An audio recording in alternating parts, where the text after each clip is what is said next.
Hi, I'm Dennis, and I'm here to bring you another one of my favorite data science books. Today, it's The Book of Why by Judea Pearl. I remember that I was in London a few years back having dinner with another data scientist who I really respect, and he recommended this book to me. Now, to be sure, it's not a data science book, it's more about causal relations. So, if you're really pro data science, you might find that some of the perspectives in this book might go against what you believe or what you've done in data science with algorithms. It's a very interesting take on that.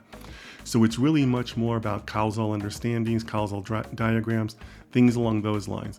So I'm not sure if I've bought into every single thing that's presented in the book, but as a scientist, we should always keep our perspective open to other views and whatnot. So for that, this book is very helpful. I think it's something that you might want to read multiple times to kind of work through a couple of the concepts, but really an excellent book that helped me consider things in a different way and maybe approach problems in a different way.